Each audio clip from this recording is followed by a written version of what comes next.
नमस्कार साथियों, आपका स्वागत है जय बजरंग इंस्टीट्यूट पर। जैसा कि आपने थंबनेल पर देखा, आज का हमारा टॉपिक है मध्य प्रदेश में राष्ट्रीय उद्यान। राष्ट्रीय उद्यान से संबंधित काफी प्रश्न परीक्षा में बनते हैं और इनको बहुत ही सरल तरीके से अपन करेंगे और साथ ही क्लास में याद करेंगे। यदि आप मेरे साथ में नोट करते चलते हैं और बातों को ध्यान से सुनते चलते हैं तो आपको सारी की सारी चीजें याद हो जाएंगी। और आपको हमेशा मैप के थ्रू चीजें याद करनी है, जिससे मैप से याद करने से क्या फायदा होता है। एक तो अपन को एग्जैक्ट लोकेशन पता चलती है कि कौन सी चीज कहाँ पर है, और साथ ही कोई कंफ्यूजन वाला पॉइंट नहीं रहता है कि जैसे एग्जाम में कोई क्वेश्चन आ गया कानाकिसली राष्ट्रीय उद्यान कहाँ है, तो आपको बिना सोचे समझे टिक करने में बड़ा आसानी रहेगी। क्योंकि एग्जाम में अक्सर क्या होता है, चारों option A B C D होते हैं तो एक खूबसूरत लड़की के समान होते हैं। जैसे कि चार लड़कियां खूबसूरत अगर खड़ी हों तो ऐसा लगता है कि किसको पसंद करूं, तो वही एग्जाम में कंडीशन बनती है। तो ऐसी कंडीशन से अगर आपको बाहर निकलना है तो आपको मेरे साथ क्लास में विशेष करके फोकस करना है, और जिस तरीके से मैं आपको समझाऊं उसी तरीके से आपको सारी की सारी चीजें ड्रॉ करनी है और एक माइंड मैप तैयार करना है, जिससे आपके राष्ट्रीय उद्यान से संबंधित कभी भी क्वेश्चन कोई पेपर में गलत ना हो। तो चलिए चलते हैं, अपन एक छोटा सा मैप ड्रॉ करते हैं। आप भी मेरे साथ ड्रॉ करते चलिए।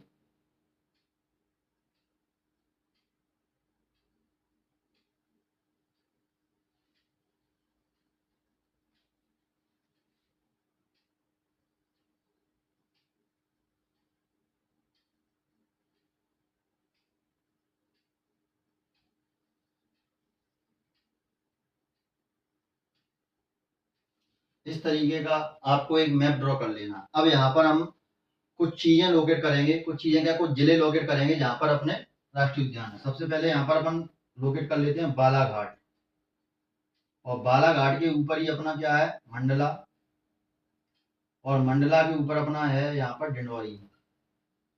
ठीक है, यहाँ पर अपन कर लेते हैं लोकेट उमरिया, यहाँ पर अपन डाल लेते हैं सीधी, और यहाँ पर डाल लेते हैं बस सिंगरौली। इसके बाद यहाँ पर ड्रॉ कर लेना आपको छतरपुर, यहाँ पर ड्रॉ कर लेना आपको पन्ना, यहाँ पर आपको ड्रॉ कर लेना शिवपुरी, यहाँ पर आपको ड्रॉ कर लेना श्योपुर, यहाँ पर आपको डाल लेना है भोपाल, यहाँ पर आपको लेकर चलना है होशंगाबाद, और यहाँ पर आपको लेकर चलना है छिंदवाड़ा और सिवनी। इसके बाद यहाँ पर लिख लेना है आपको धार। ठीक, इतने सारे जिले आपको ड्रॉ कर लेने हैं। यदि आपके पास प्रिंट किया हुआ मैप है तो आप प्रिंट किए हुए मैप में अपनी चीजें लोकेट कर सकते हैं।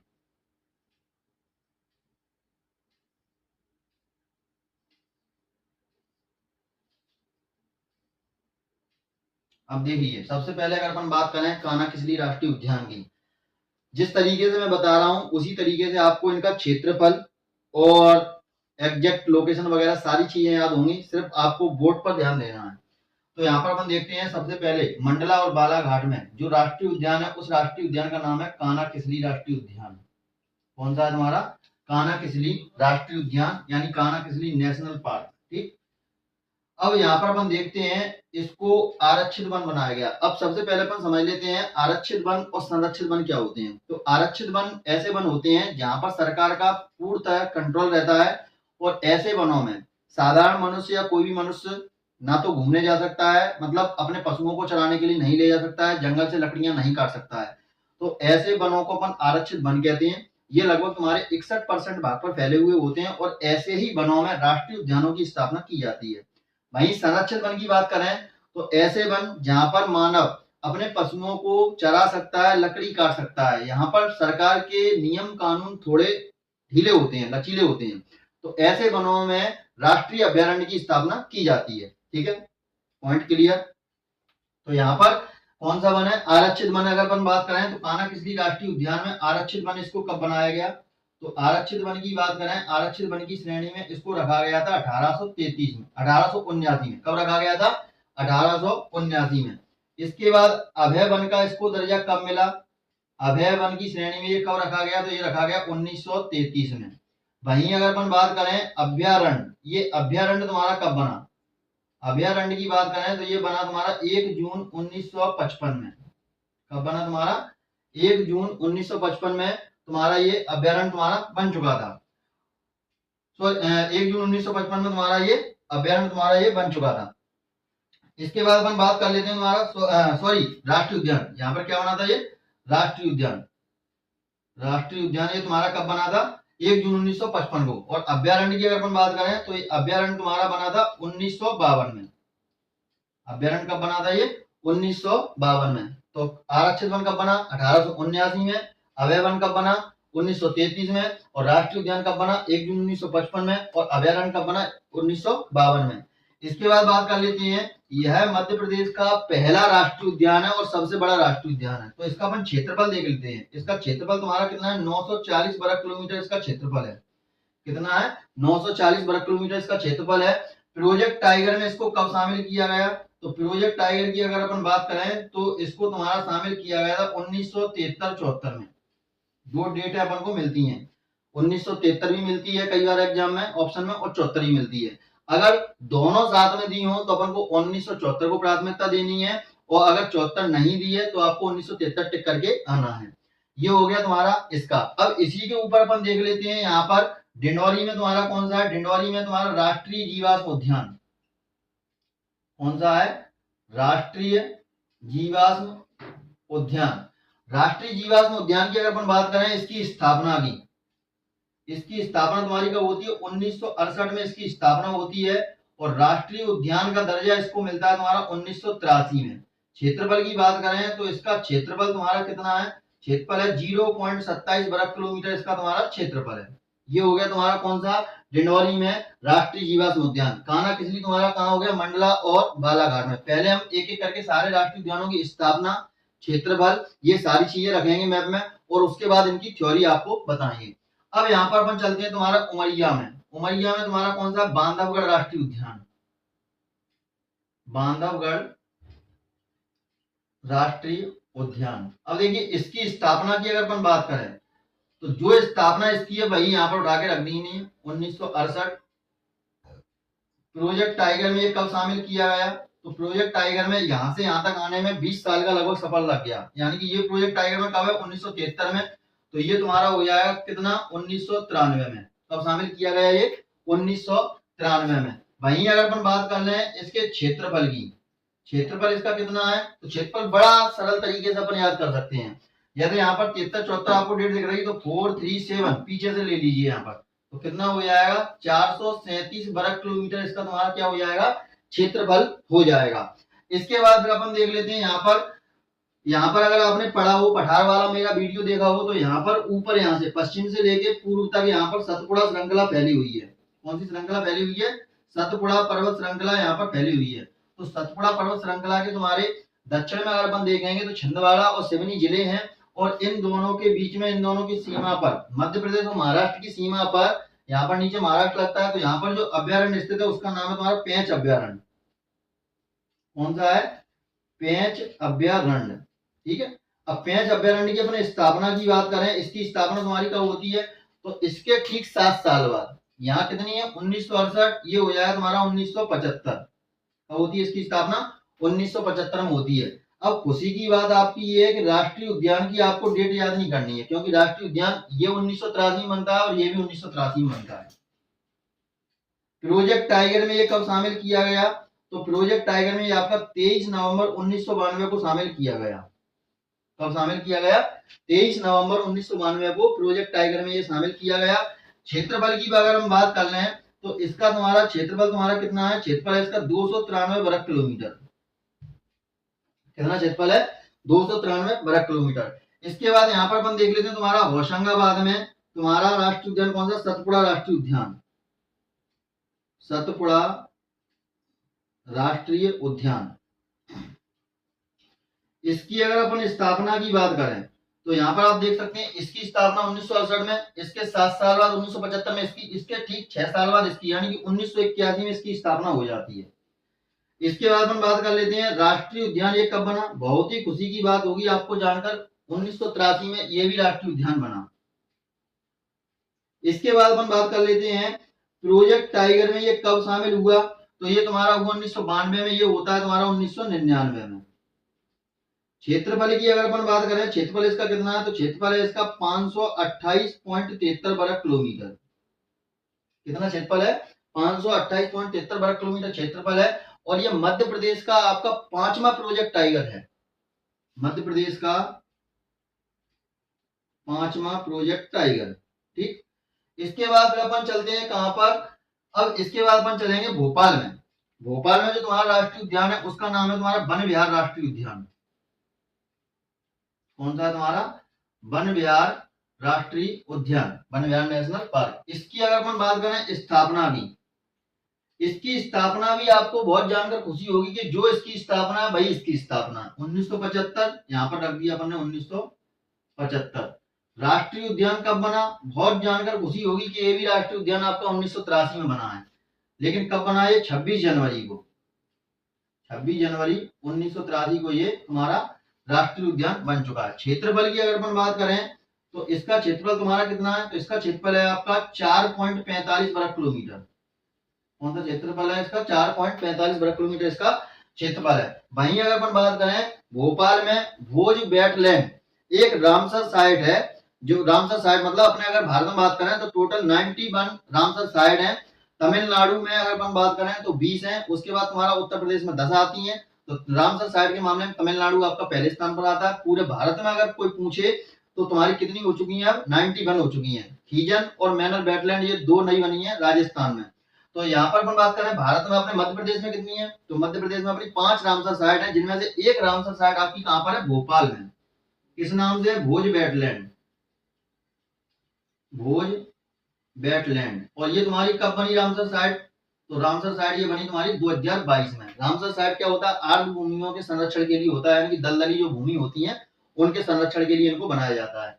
वहीं अगर अपन बात करें यहाँ पर नर्मदापुरम में, नर्मदापुरम में एक रामसर साइट है, उसका नाम है तुम्हारा तवा जलाशय। ये तुम्हारी कब बनी? ये 2024 में तुम्हारी रामसर साइट बनी। कब बनी? 2024 में रामसर साइट बनी। अब इसके बाद हम देख लेते हैं तुम्हारा धार में।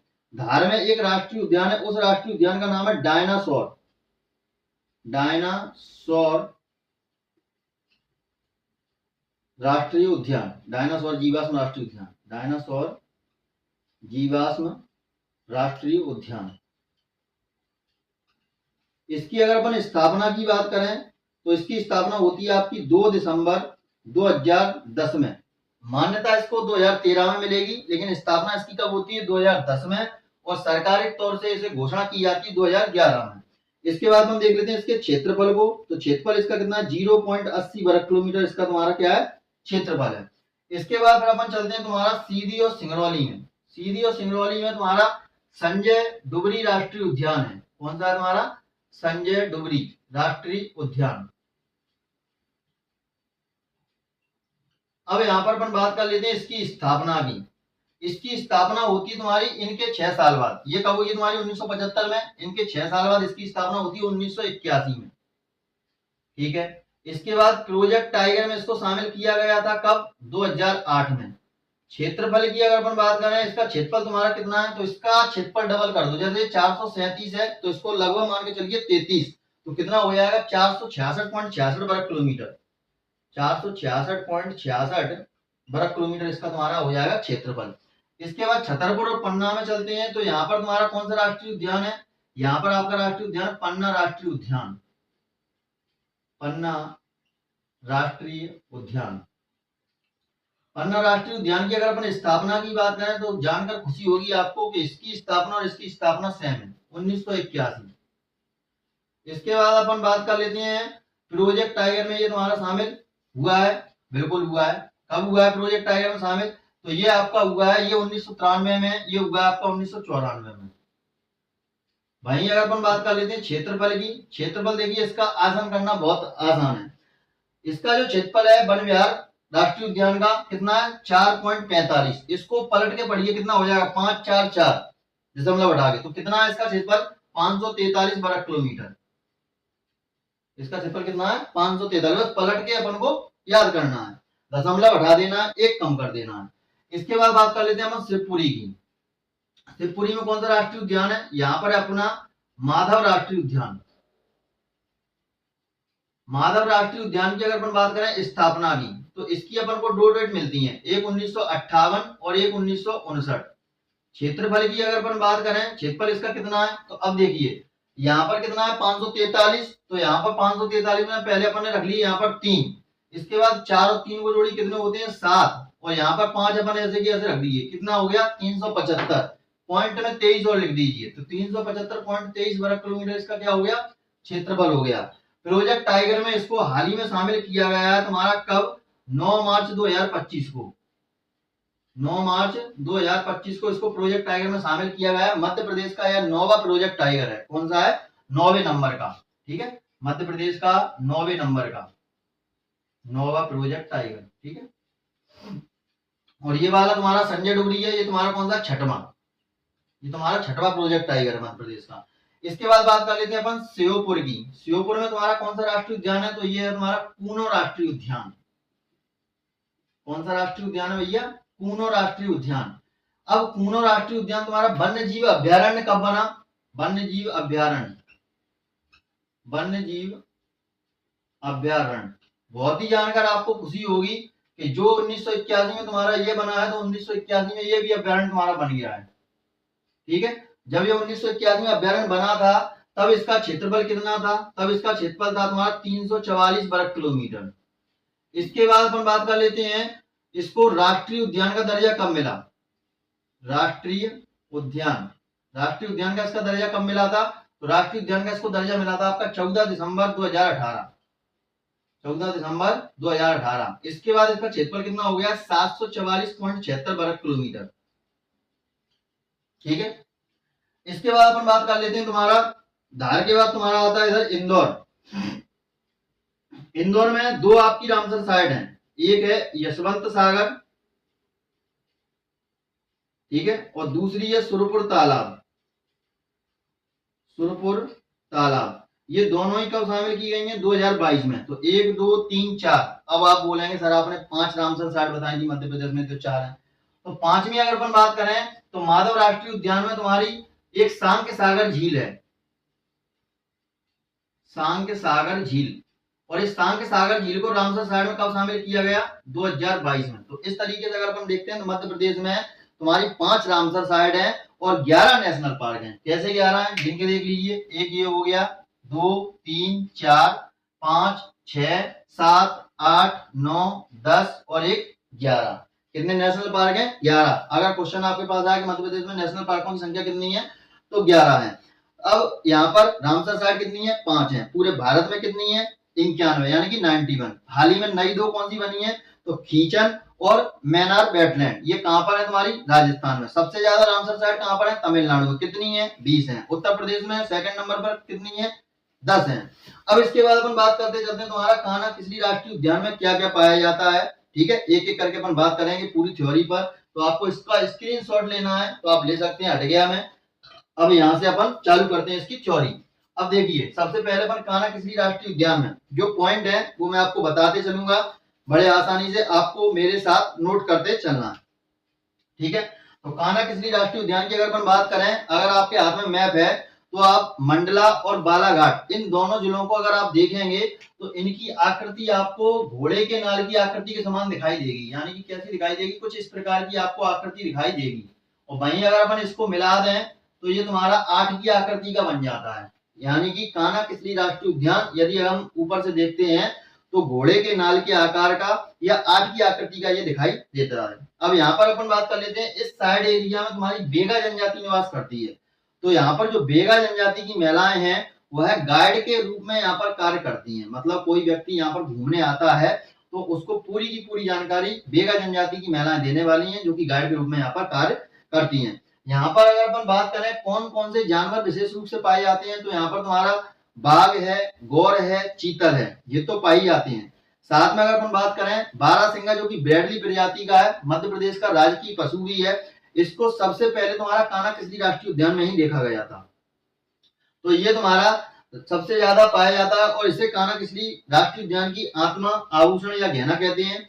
वर्ष 2017 की बात है जब कान्हा किसली राष्ट्रीय उद्यान ने अपना शुभंकर यानी कि अपनी पेंटिंग जारी की थी। जब भी आप किसी भी राष्ट्रीय उद्यान को घूमने जाते हैं तो वहां पर एक बोर्ड लगा हुआ रहता है, उस पर उस राष्ट्रीय उद्यान का नाम लिखा रहता है कान्हा किसली राष्ट्रीय उद्यान, और एक पेंटिंग लगी हुई रहती है। और उस पेंटिंग को जो जारी किया है कान्हा किसली राष्ट्रीय उद्यान ने 2017 में जारी किया है। और इस पेंटिंग का डिजाइन किसने बनाया, तो रोहन चक्रवर्ती नामक एक व्यक्ति ने इसका डिजाइन बनाया है।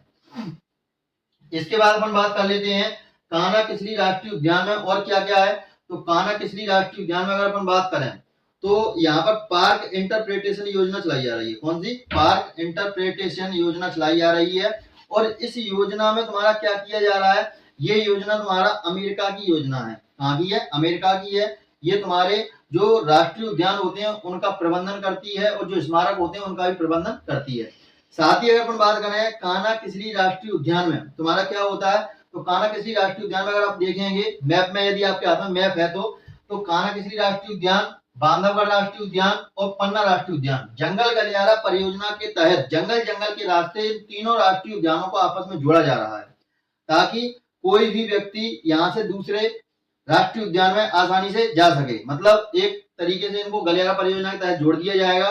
फिर जंगल सफारी के तहत आप आराम से तीनों राष्ट्रीय उद्यानों को घूम सकते हैं, भरपूर मजा ले सकते हैं। इसके बाद अपन बात कर लेते हैं कान्हा किसली राष्ट्रीय उद्यान में तुम्हारा अंदर क्या क्या चीज पाई जाती है। तो इसमें तुम्हारी बंजर घाटी है, हेलो घाटी है, ठीक है, और तुम्हारा बमहनी दादर पठार है। कहीं कहीं पर ये बमहनी नाम से ही मिलता है, कहीं कहीं नाम से बामनी नाम से भी मिलता है। तो इस पठार के बीच से अगर अपन बात करें, ये पठार पहला तुम्हारा समुद्र तल से 2000 से 3000 फीट की ऊंचाई पर स्थित है। और इस पठार के बीच से तुम्हारी नर्मदा नदी की जो सहायक नदियां हैं, एक है तुम्हारी बंजर, एक है होलोन और एक है सुरपड़, ये इसी पठार के बीच से होकर बहती हैं। यहाँ पर अगर अपन बात करें कान्हा किसली राष्ट्रीय उद्यान में और क्या क्या चीजें महत्वपूर्ण देखने के लिए, तो यहाँ पर एक तो अपन ने ब्रैडली प्रजाति का जो बारहसिंगा बताया, मैन है ही, ठीक है, और सारी चीजें अपन ने बताई। अब यहाँ पर कुछ लेखक हैं जिन्होंने पुस्तकें लिखी थी इनसे प्रेरित होकर, जैसे कि अपन बात कर लेते हैं तुम्हारा रूडयार्ड किपलिंग की। आपने बचपन में नाटक देखा होगा मोगली वाला, जंगल बात चली है, जंगल बात पता चली है, चड्डी पहन के फूल खिला है, इसका टाइटल सॉन्ग था। तो ये जो तुम्हारा मोगली वाली कहानी है वह वास्तविक जीवन पर आधारित है, कोई काल्पनिक कहानी नहीं है। मोगली दरअसल तुम्हारा पेंच के जंगलों में रहता था और यहाँ पर तुम्हारा जो रूडयार्ड किपलिंग है उनको इस पर प्रेरणा लिखने के लिए कान्हा किसली राष्ट्रीय उद्यान से ही मिली थी। अगर अपन बात करें दशरथ जी को, आपने देखा होगा कि श्रवण कुमार में वह तीर मारते हैं और श्रवण कुमार की हत्या हो जाती है, अपने माता पिता के लिए पानी लेने के लिए आते हैं। तो पौराणिक श्रवण ताल भी तुम्हारा कान्हा किसली राष्ट्रीय उद्यान में ही स्थित है। इसके बाद बात कर लेते हैं तुम्हारे जेम्स फॉर्सिथ की। जेम्स फॉर्सिथ ने तुम्हारा क्या लिखा है, तो जेम्स फॉर्सिथ ने तुम्हारा सेंट्रल इंडियन हाईलैंड्स नामक एक पुस्तक लिखी है जो कि 1860 में लिखी गई थी और यह कान्हा किसली राष्ट्रीय उद्यान पर ही आधारित है। इसके बाद मध्यकालीन भारत में जंगली जानवर, ठीक है, ये तुम्हारी किसने लिखी थी, ए डनवर ब्रैंडन ने लिखी थी। जॉर्ज स्कॉलर ने क्या लिखी, the deer and the tiger नामक पुस्तक लिखी थी। तो ये था तुम्हारा कान्हा किसली राष्ट्रीय उद्यान के संबंध में जरूरी फैक्ट, जिनको उम्मीद करता हूं कि आपने मेरे साथ नोट किए होंगे या सुन के आप याद कर सकते हैं, तो बहुत ही बढ़िया है। महसूस करके याद करेंगे तो जल्दी याद होगा। इसके बाद अपन बात कर लेते हैं तुम्हारा राष्ट्रीय जीवाश्म उद्यान की, जो कि डिंडोरी में है। तो राष्ट्रीय जीवाश्म उद्यान को घुघुआ राष्ट्रीय उद्यान के नाम से भी जाना जाता है, क्योंकि यह जिस स्थान पर स्थित है उसका नाम ही घुघुआ है, इसलिए इस राष्ट्रीय उद्यान को घुघुआ राष्ट्रीय उद्यान के नाम से जानते हैं। यहाँ पर तुम्हारे पेड़ हैं, पौधे हैं और तुम्हारे पाम के बीजों का संग्रहण किया जाता है। क्षेत्रफल की दृष्टि से अगर अपन बात करें तो यह मध्य प्रदेश का सबसे छोटा राष्ट्रीय उद्यान है, क्योंकि इसका क्षेत्रफल भी 0.27 वर्ग किलोमीटर है। इसके बाद बात करते हैं अपन बांधवगढ़ राष्ट्रीय उद्यान की। सॉरी, बांधवगढ़ राष्ट्रीय उद्यान की अगर अपन बात करें तो ये तुम्हारा कहां पर स्थित है, उमरिया में स्थित है। 32 पहाड़ियों से घिरा हुआ है और बघेलखंड के जो राजा थे उनकी ये शिकार स्थली रहा है और राजधानी भी रहा है। तो यहाँ पर अगर अपन बात कर लेते हैं बांधवगढ़ राष्ट्रीय उद्यान में बाघों का घनत्व सर्वाधिक देखने को मिलता है। सफेद बाघों का ये स्थान माना जाता है और प्रति 8 किलोमीटर पर आपको एक बाघ के दर्शन यहाँ पर हो जाएंगे जब आप जंगल सफारी करने जाएंगे। और जंगल सफारी की अगर बात करें तो ये पहला राष्ट्रीय उद्यान है भारत का जहां पर hot air balloon wild safari चालू की गई है। अब आपका दुर्भाग्य खराब हुआ और आप इस बैलून में बैठ गए सफारी करने के लिए, कहीं आप पर दृष्टि राहु केतु की या शनि की दिशा बिगड़ी हुई और कहीं अचानक से वह फूकना फूट गया तो बाघ आपको फोड़ देगा। तो ये आपके ऊपर है, आपको क्या करना है भाई, खराब समय हो तो सफारी करने के लिए नहीं जाना है, ठीक है। अब यहाँ पर अपन बात कर लेते हैं बांधवगढ़ राष्ट्रीय उद्यान में तुम्हारा और क्या क्या चीज देखने को मिलती है। तो यहाँ पर अपन बात कर लेते हैं बांधवगढ़ राष्ट्रीय उद्यान में बांधवगढ़ किला, चौरा, कबीर चौरा, ये दोनों ही फेमस दार्शनिक स्थल है। बांधवगढ़ किले में क्या है तुम्हारा, तो बांधवगढ़ किले के संबंध में एक हिंदू किंवदंती है। हिंदू किंवदंती तुम्हारी क्या है, तो यहाँ पर अपन बात कर लेते हैं कि राम जी जब लंका की विजय करके लौट रहे थे, राम जी जब लंका की विजय करके लौट रहे थे तो उन्होंने लक्ष्मण के लिए जो किला बनाया था वह बांधवगढ़ का ही किला था। लेकिन अभिलेखों में क्या देखने को मिलता है कि बघेलखंड के जो राजा थे व्याघ्रदेव, उन्होंने इसको बनाया था। यहीं पर अगर अपन बात करें बांधवगढ़ किले में तुम्हारा क्या क्या पाया जाता है, तो शयन मुद्रा में विष्णु भगवान की मूर्ति लेटी हुई है, चमत्कारी योगी की प्रतिमा भी देखने को मिलती है, शेष शाही तालाब है, ये चीजें यहाँ पर अपन को देखने को मिल जाती हैं। साथ ही अपन बात कर लेते हैं बांधवगढ़ राष्ट्रीय उद्यान से एक महत्वपूर्ण नदी जो कि चरणगंगा नदी के नाम से जानी जाती है, नदी भी यहाँ से प्रवाहित होती है। कई बार क्वेश्चन भी बना कि चरणगंगा नदी कहाँ से निकलती है, तो हमारी बांधवगढ़ राष्ट्रीय उद्यान से ही निकलती है। इसके बाद बात कर लेते हैं नेशनल ज्योग्राफिक मैगजीन के कवर पेज पर, यहाँ पर बांधवगढ़ की एक बागिन फेमस थी जिसका नाम था सीता बागिन, उसको यहाँ पर नेशनल ज्योग्राफी की जो मैगजीन थी उसके कवर पेज पर प्रकाशित किया गया था। तो ये था तुम्हारा कौन सा, बांधवगढ़ राष्ट्रीय उद्यान। इसके बाद बात कर लेते हैं अपन संजय राष्ट्रीय उद्यान। तो संजय राष्ट्रीय उद्यान की अगर अपन बात करें तो यह अविभाजित मध्य प्रदेश का सबसे बड़ा राष्ट्रीय उद्यान हुआ करता था, लेकिन अब जब जैसे ही मध्य प्रदेश का विभाजन हुआ, छत्तीसगढ़ मध्य प्रदेश से अलग हो गया, तो उसके बाद इसका आधा हिस्सा कहाँ पहुंच गया, छत्तीसगढ़ में। और छत्तीसगढ़ में इस राष्ट्रीय उद्यान को गुरु घासीदास राष्ट्रीय उद्यान के नाम से जाना जाता है। अब इस राष्ट्रीय उद्यान में क्या क्या होता है, तो यहाँ पर अपन बात कर लेते हैं। इस राष्ट्रीय उद्यान में अगर अपन बात करें तो यहाँ पर भी सफेद बाघ देखने को मिल जाते हैं। रीवा के महाराजा जो मार्तंड वर्मा थे, उन्होंने सबसे पहले यहाँ पर सफेद बाघ के बच्चों को पकड़ लिया था 1951 में, ठीक है। और जब बाद में पता चला, वन विभाग की टीम वगैरह आई तो पता चला कि ये बाघ का बच्चा है, तो उन्होंने इसको नाम दिया था मोहन। तो इसको सफेद बाघ मोहन की जन्मभूमि भी कहा जाता है। तो ये था तुम्हारा कौन सा, संजय राष्ट्रीय उद्यान। अब इसके बाद बात कर लेते हैं अपन आगे पन्ना राष्ट्रीय उद्यान में। तो पन्ना राष्ट्रीय उद्यान की अगर अपन बात करें तो पन्ना राष्ट्रीय उद्यान तुम्हारा कहाँ पर स्थित है, तो पन्ना राष्ट्रीय उद्यान तुम्हारा स्थित है NH6 पर, कहां पर, सॉरी, पन्ना राष्ट्रीय उद्यान तुम्हारा कहां पर स्थित है, छत्तीसगढ़ और पन्ना में। अब यहाँ पर तुम्हारा क्या पाया जाता है, यहाँ पर अपन बात करें जंगली भैंसे का संरक्षण किया जाता है, और एक जानवर है चिंकारा जो कि काफी मशहूर है, वो यहाँ पर इसको पाला जाता है। साथ ही एकमात्र रेप्टाइल पार्क जो है वो यहाँ पर है। और तुम्हारा बात कर लेते हैं यहाँ पर तुम्हारा क्या क्या है, यहाँ पर तुम्हारा गिद्धों का संरक्षण किया जाता है पन्ना राष्ट्रीय उद्यान में। और यहाँ पर अगर अपन बात करें तो यहाँ पर एक बहुत ही फेमस हथनी है जिसका नाम है वत्सला हथनी, जिसका हाल ही में तुम्हारा 8 जुलाई 2025 को निधन हो गया। 100 से अधिक उम्र वर्ष की यह हथनी थी, और ये इस राष्ट्रीय उद्यान के सभी हाथियों के ग्रुप का संरक्षण किया करती थी। जैसे हथनी कहीं पर जाती है तो सारे हाथी भी उसी के पीछे जाते थे। तो यहाँ पर इसको क्या है, ये यहाँ पर चीजें पाई जाती है पन्ना राष्ट्रीय उद्यान में, ठीक है।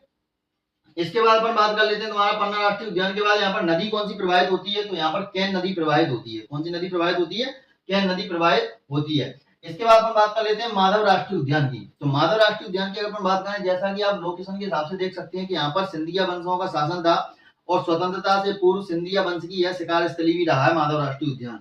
अब यहाँ पर अपन बात करते हैं 1911 की बात है, जब तुम्हारे जीवाजी राव सिंधिया ने, इंग्लैंड के राजा थे जॉर्ज किंग पंचम, और उनकी रानी थी जो कि भारत आए हुए थे उस समय, तो उनके सम्मान में इन्होंने 1911 में एक पहाड़ी पर जॉर्ज कैसल भवन का निर्माण कराया, भाखड़े कोठी जिसको कहा जाता है। तो यहाँ पर क्या हुआ था, इनके सम्मान के लिए बनाया था, लेकिन ये दोनों प्राणी भैया इसमें प्रवेश करने से पहले जंगल में शिकार करना इनको उचित लगा। इन्होंने कहा कि मैं शिकार करने जाऊंगा, और वहां पर खुद लौट कर ये शिकार हो गए, मर गए, और इस महल में अपने में प्रवेश नहीं कर पाए, जॉर्ज कैसल भवन में। इसी के साथ अगर अपन बात करें, यहाँ पर मनिहार नदी, बरही नदी भी यहाँ पर प्रवाहित होती है। यहाँ पर 3 झीलें हैं, सांक सागर, जादव सागर और माधव सागर। भूरा खो और जल मंदिर यहाँ पर देखने लायक चीजें हैं। और सांक सागर अगर अपन झील की बात करें तो यह मगर सफारी के लिए काफी प्रसिद्ध है, ठीक है। कौन सी सफारी के लिए, मगर सफारी के लिए। और यहाँ पर मगर सफारी के लिए प्रसिद्ध सांक सागर झील हमारी एक रामसर साइड भी है। इसके बाद हम बात कर लेते हैं तुम्हारा श्योपुर राष्ट्रीय उद्यान की, जो कि कूनो राष्ट्रीय उद्यान है श्योपुर में तुम्हारा। तो श्योपुर की बात करें तो यह मध्य प्रदेश का सबसे कुपोषित जिला है।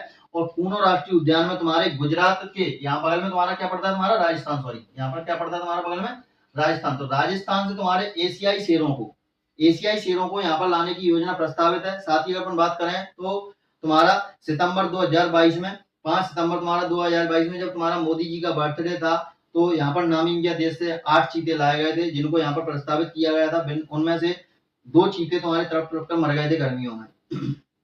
न्यूज में आपने देखा होगा।